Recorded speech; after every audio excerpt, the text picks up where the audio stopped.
Olá! No Ingrediente Cultural de hoje nós vamos conversar sobre um assunto que aparecem muitos técnicos, muitos especialistas, mas para desmistificar, para trazer as novidades e nos esclarecer sobre o assunto, nós convidamos uma especialista de fato no assunto. O assunto de hoje é cerveja. E para falar sobre cerveja, sobre a história, sobre a harmonização, nós convidamos a especialista cervejeira, a Natasha Vieira. Natasha, obrigado por ter vindo ao Ingrediente Cultural. Você está em casa. Muito obrigado, Marquinhos. Eu vim aqui falar um pouco sobre cerveja, sobre esse tabu que ainda é a cerveja e sobre vários assuntos, a mulher e a cerveja, as confrarias e a cerveja e a harmonização entre gastronomia e cerveja. Olha, eu acho que é um tema extremamente oportuno e interessante, porque nós conhecemos aquilo que eu estava dizendo, a gente conhece muita gente que se diz especialista, que conhece, que fala, mas eu tenho certeza que você tem muita coisa para revelar, muita coisa para nos ensinar, né? E então é um tema extremamente interessante e eu acho que quem está em casa nos assistindo vai apreciar muito. Nós também vamos aproveitar e passar uma receita, fazer uma receita de um petisco que vai acompanhar a cerveja. Nós vamos preparar um petisco à base de alcatra que vai cair muito bem com a cerveja que nós vamos experimentar durante o programa.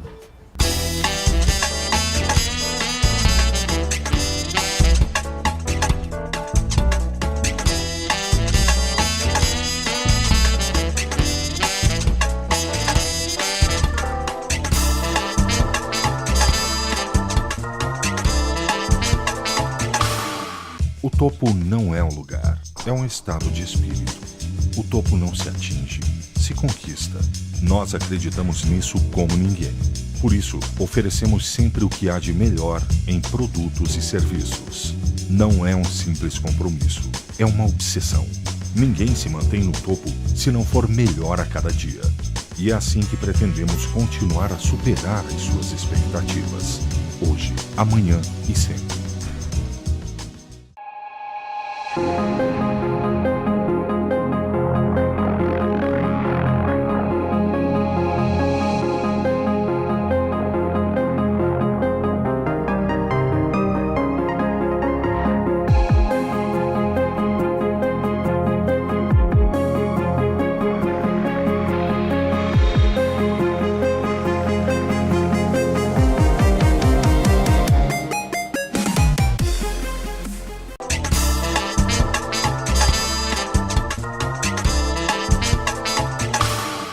No Ingrediente Cultural de hoje, para acompanhar toda essa conversa sobre cerveja com a Natasha, eu vou preparar um petisco à base de carne. A carne que eu escolhi é alcatra, poderia ser maminha, poderia ser coxão mole, picanha. Nós vamos fazer com miolo de alcatra. Além da alcatra, vai margarina, louro, alho, pimentão, sal, pimenta e azeite de oliva. É uma receita bastante simples que você vai poder fazer em casa depois. E eu vou aproveitar, sugerir que o que você quiser saber sobre cerveja, as curiosidades que porventura surgirem, você pode mandar e-mail para o programa pedindo sugestões, esclarecimento de harmonização e nós vamos encaminhar para a Natasha. O endereço que você pode mandar o e-mail é ingredientecultural@gmail.com. Então, Natasha, você estava falando sobre a história da cerveja. Eu sempre ouvi falar que um alemão inventou a cerveja. É verdade isso? Não, não é verdade. Na verdade, a história da cerveja tem origem há 12 mil anos antes de Cristo, no Egito, onde eles esqueceram um pão na chuva e a chuva bateu nos cereais e os cereais foram fermentados naturalmente. Isso criou uma bebida fermentada que a princípio não era a cerveja que a gente conhece hoje em dia, mas eram os primórdios da cerveja atual. Então assim, foi num descuido, podemos dizer assim que num descuido surgiu a cerveja? Isso. E a partir daí ela tomou outros rumos? Isso, a partir daí foram aprimorando os processos, os ingredientes e hoje a gente tem a cerveja que a gente toma todos os dias. E essa cerveja que a gente toma todos os dias, quais são as diferenças? O que ela tem de mais de curiosidade daquela cerveja acidental, né, para a cerveja que nós temos hoje em dia? Hoje em dia a gente tem técnicas diferenciadas, a gente tem ingredientes que antigamente não existiam, como lúpulo, que não era usado antigamente. Antigamente era só cereais, hoje tem o lúpulo. Tem também cuidados com fermentação, temperaturas de fermentação adequadas, que isso gera uma cerveja igual todas as... Eu posso fazer uma cerveja igual todas as receitas. Antigamente não, porque não, como era acidentalmente, cada lote saía de um jeito diferente. Hoje não, cada lote eu posso fazer da mesma forma. Certo. Você estava me falando, você é formada em gastronomia. Sim. E da onde veio o teu interesse pela cerveja? Por que você optou em se especializar em cerveja? Você hoje é uma cervejeira. Sim. Eu tenho interesse em cerveja desde da minha infância, porque eu tenho origens germânicas na minha família. E eu casei com outro cervejeiro também. Certo. E a gente começou a fazer cerveja em casa. Então, eu optei por me especializar em cervejas artesanais, que é a cerveja que a gente chama de cerveja de panela. Então, a gente faz cerveja em casa, a gente estuda muitos processos de fabricação artesanal, de conservação, o processo que é diferenciado da indústria, que faz hectolitros por mês. A gente não, a gente faz 100 litros, 200 litros por mês. Assim, e acho que essa talvez seja uma diferença. A diferença da cerveja industrializada e a cerveja artesanal. Muitas pessoas fazem cerveja artesanal hoje em Joinville, por exemplo? Muitas pessoas fazem essa cerveja artesanal e é essa cerveja artesanal que vem sendo o objeto do estudo do meu mestrado, que hoje eu faço mestrado em Patrimônio Cultural e Sociedade na Univille, né?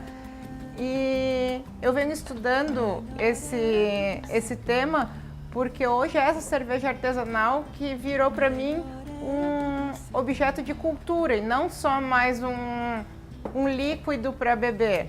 Certo, então você tem uma diferença aí entre a cerveja, tomar cerveja normalmente e essa outra parte da cerveja artesanal mais voltada para a cultura, para a tradição, para o patrimônio, é isso? Sim, porque essa cerveja voltada para a tradição, para a cultura, é um objeto de apreciação, não é só uma cerveja para te tomar 30 cervejas por dia.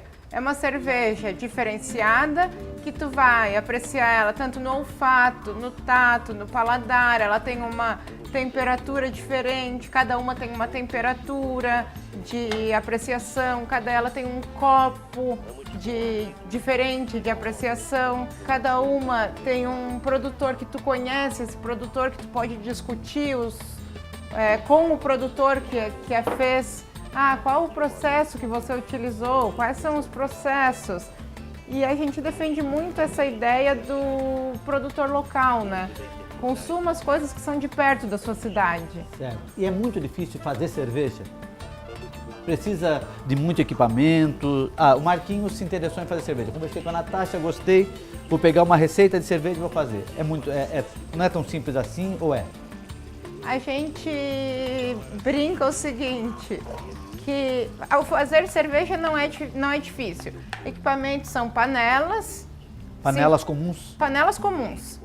A gente faz em panelas. O problema é que é demorado, porque a gente faz em um dia inteiro, em um dia a cerveja fica pronta. Mas o processo de fabricação, porém até ela ficar bebível, até ela ficar pronta para beber, demora 30 dias. Então, muitas pessoas falam, quando que vai ficar pronto? As pessoas acham que eu vou começar como uma receita. Você vai começar agora e daqui a pouco a gente vai degustar essa receita. A cerveja não. Eu começo a receita e eu vou degustar essa receita somente daqui a 30 dias. E as pessoas são ansiosas. E esses 30 dias é tempo para quê? É tempo para fermentação, é tempo para maturação, é tempo para o descanso da cerveja, para todos os processos. Ela tem primeira fermentação, segunda fermentação, maturação e descanso dos processos de acetil, muitos processos que ela tem que descansar a cerveja. Certo. Tem muita gente fazendo cerveja artesanalmente em Joinville, na região? Existe um roteiro? Como é que funciona? Assim, existe em Joinville, além de existir em Santa Catarina a Associação dos Produtores Caseiros, existe em Joinville o Instituto Joinvilense da Cerveja. Somando todos esses produtores, existem muitas pessoas que a gente não conhece, que não são associadas a nenhum dos dois institutos, mas que produzem por si só, mas que eu já conheci, que eu já contabilizei, existem mais de 80 produtores caseiros em Joinville. 80 produtores caseiros de cerveja em Joinville? Sim. E essa produção é para consumo próprio? Como é que funciona? Se produz muito, se produz em que quantidade? Geralmente a pessoa começa a produzir em quantidades mínimas, até porque se der errado é o mínimo que ela vai perder. Então começa com panelas de 15 litros, 20 litros e depois vai evoluindo para panelas de 40 litros, para 100 litros, até chegar em panelas de 500 litros por vez. Certo. E com certeza esse hábito de fazer cerveja tem juntado grupos, tem juntado amigos. Existem hoje grupos de cervejeiros. Quem está fazendo cerveja? Quais são os grupos que existem?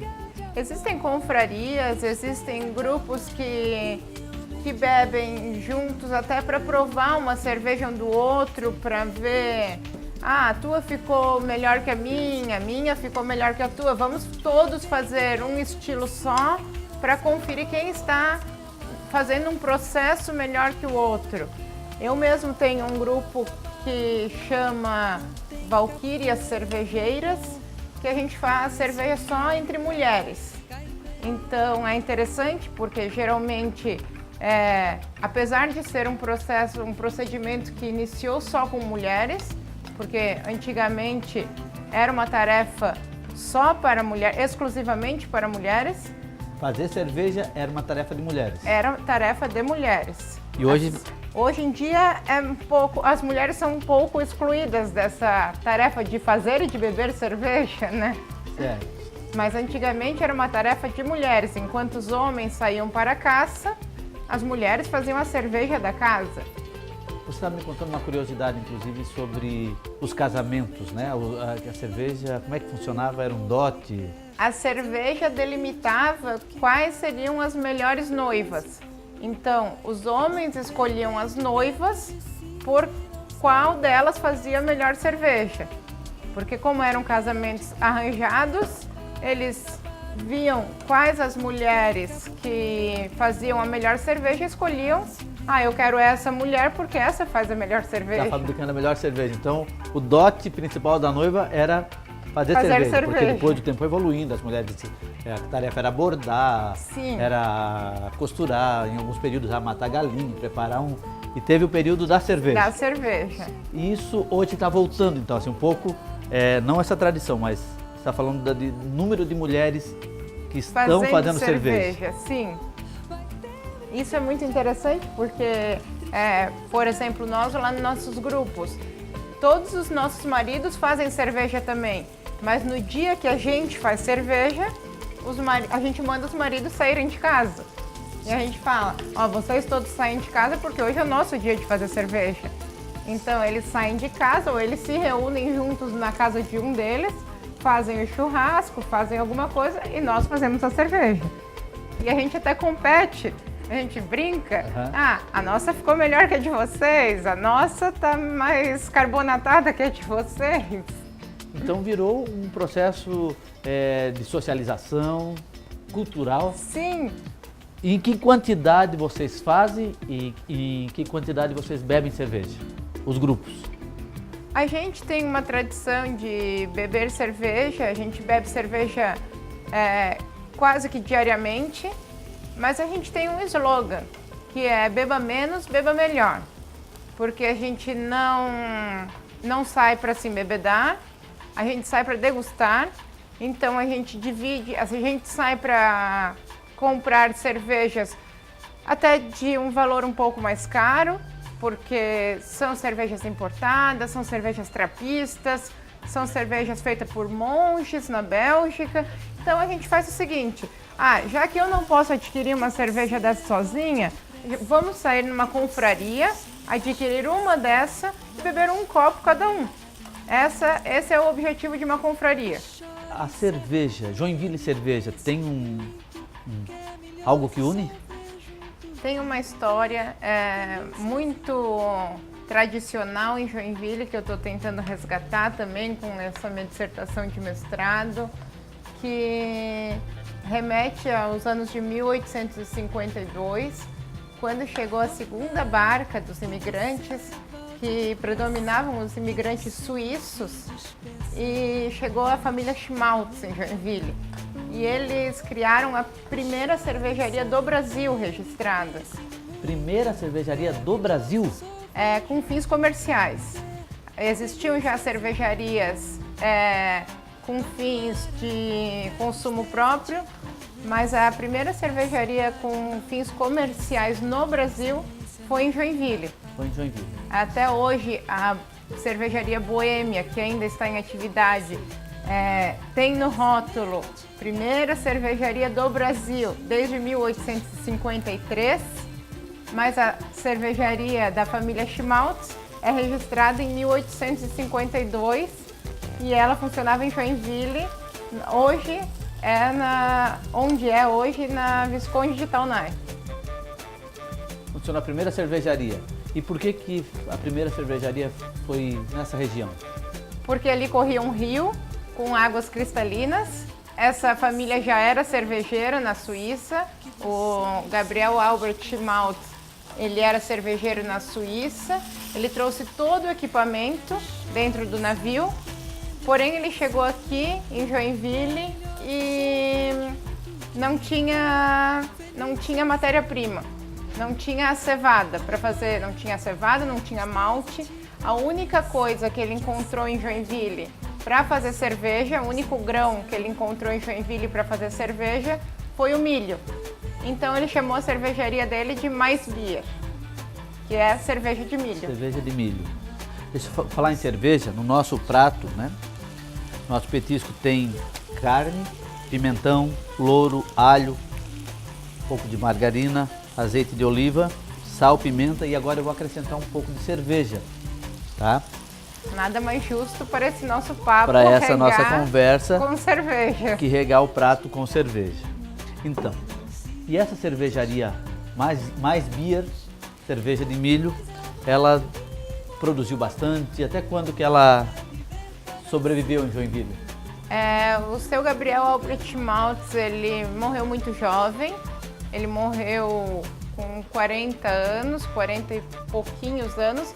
Porém, a sua esposa, mais uma vez as mulheres, tocou a cervejaria até 1860, quando vendeu para a cervejaria catarinense. Até 1860? 60. Quando vendeu para a cervejaria catarinense, que depois virou cervejaria Antártica. Então aquela história que nós ouvimos de que a Antártica de Joinville era a melhor cerveja do Brasil, aquelas coisas que a gente ouvia, tinha então bem por conta da tradição, você acha? Da tradição joinvilense de se fazer cerveja. Você falou em 60 pessoas que fazem cerveja hoje em Joinville, ou 60 grupos, ou 60 rótulos, o que é? São os produtores, na verdade, os 60 são os que a gente conhece, os que a gente tem um grupo de e-mails que trocam informações, que trocam características das suas cervejas. Porém, eu acredito que hoje haja bem mais que 60 produtores caseiros que produzem só para o seu consumo e que não se interessam assim nessas confrarias, nesses grupos. E as pessoas que desejam fazer cerveja, né? Assistiram o nosso programa e se interessaram em fazer cerveja. O que elas devem fazer? Hoje há o Instituto Joinvilense da Cerveja, que promove cursos. Existem produtores caseiros, como eu, como o meu marido, como alguns nossos amigos. A gente apadrinha alguns produtores, algumas pessoas que querem fazer cerveja. Por exemplo, nós temos um equipamento grande em casa. Então, às vezes vem alguma pessoa no nosso estabelecimento, eu queria tanto fazer cerveja, e a gente fala, então vem um dia na nossa casa e faz cerveja comigo, porque eu acho que não tem experiência melhor do que você fazer com quem já tem experiência. Isso, do que você ver alguém fazendo cerveja. Certo, e vocês têm os equipamentos, as condições para fazer as cervejas. E para ensinar alguém a fazer cerveja também. Tá. Isso me lembra assim uma tradição também dos açorianos, principalmente aqui na região, que tinham engenhos, né, engenhos de farinha. Nem todo mundo tinha um engenho de farinha, mas todo mundo fabricava farinha. Então, os engenhos eram, na verdade, cedidos, né? E os grupos fabricavam, na época, farinha de forma coletiva, em forma de mutirão, e dividiam também, era uma atividade bastante comunitária, né? E de sociedade que se ajudava, né? E a cerveja está resgatando isso também. Porque cerveja nada mais é do que a bebida da socialização, a bebida da alegria, a bebida dos amigos. Porque quando a gente fala em cerveja, a gente sempre pensa em alegria, em amizade, em confraternizações. A gente nunca pensa em beber cerveja sozinho em casa, né? Natasha, vou te pedir o seguinte, o nosso petisco está ficando pronto. Eu vou pedir para a gente passar para a mesa. Sim. Eu quero que você explique um pouquinho dos componentes da cerveja. A gente vai apreciar o petisco que eu estou fazendo, degustando alguma cerveja que harmonize com a carne vermelha. Pode ser? Claro. Então tá, vamos lá.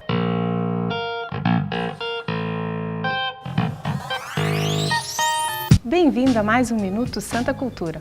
Como o programa de hoje fala de uma das bebidas mais apreciadas pelos brasileiros, resolvemos trazer opções de livros que possam ampliar o seu olhar sobre essa fórmula que já foi chamada de pão líquido. Em Grandes Cervejas, 700 das melhores do mundo, o autor Tim Hempson prepara um guia básico das melhores cervejas que existem. O livro traz fotografias, notas de degustação e dados sobre todas as cervejarias que um apreciador precisa conhecer. O mesmo autor publicou o Livro da Cerveja, mais um intenso trabalho de pesquisa com o imperdível roteiro da cerveja. Já em Cerveja e Filosofia, leia, pense e consuma sem moderação, o autor Steven Helles traz novos debates que vão desde a produção da bebida até os encontros para apreciá-la.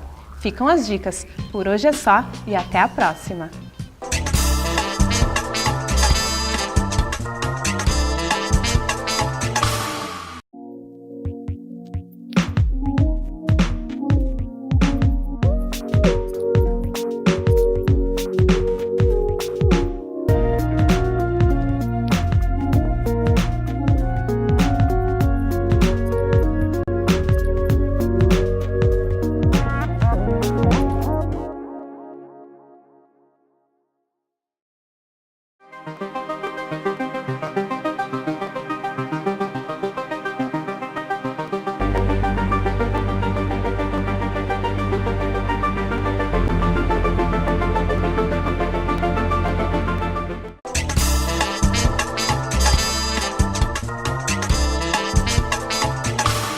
Estamos aqui agora, vamos provar o nosso aperitivo, o nosso petisco.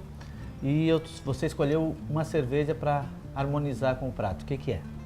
Eu escolhi uma cerveja trapista. Essa cerveja tem uma história interessante. As cervejas trapistas são feitas em abadias, os monges que fazem na Bélgica. E elas são feitas desde 1500 e poucos, quando os monges eles não podiam comer. Em épocas de jejum prolongado, eles utilizavam a cerveja como alimento. Eles se alimentavam de cerveja. Isso.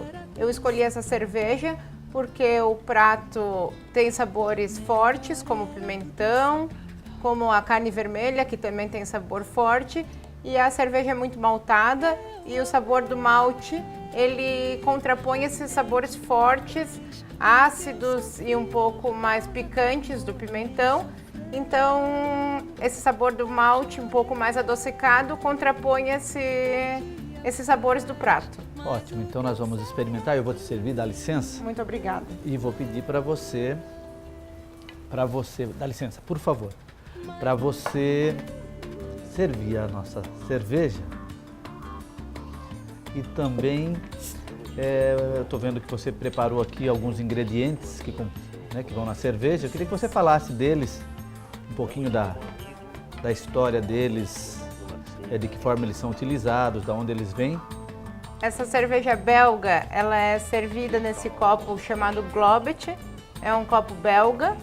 E cada cerveja diferenciada também é servida num copo diferenciado. Esses copos valorizam os sabores, os aromas da cerveja e conforme o vinho, as cervejas também têm os copos específicos para ser servidas. Ah, certo. Essa cerveja aqui é uma cerveja mais forte.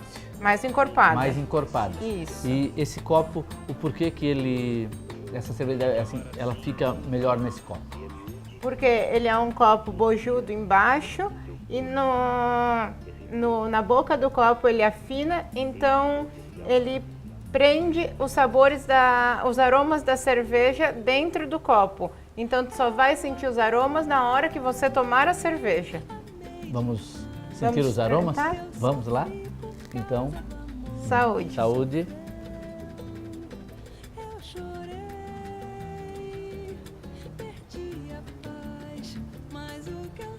Diferente.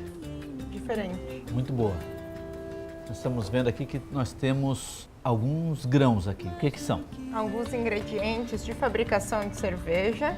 Eu trouxe maltes especiais, maltes base e lúpulo. Esse é um malte chamado Cararoma, é um malte especial. Esse malte produz cervejas mais escuras. Um malte que dá mais aroma, um malte que dá um sabor de chocolate, um sabor de biscoito para cervejas. Esse é um malte Pilsen, é o malte base para todas as cervejas. Todas as cervejas têm que usar malte Pilsen. E esse é o lúpulo. O lúpulo que dá o amargor para a cerveja. Então, quanto mais lúpulo for usado na cerveja, mais amarga vai ficar a cerveja. Certo. Nós podemos experimentar o nosso petisco, a nossa carne, a base, né? É um petisco à base de alcatra e vamos confirmar se ele harmoniza com a cerveja. Uma boa dica de harmonização é você manter o alimento um espaço na boca, tomar um gole de cerveja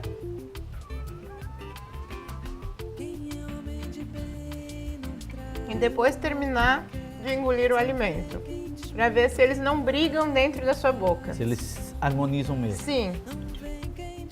Hoje, eu estava falando sobre a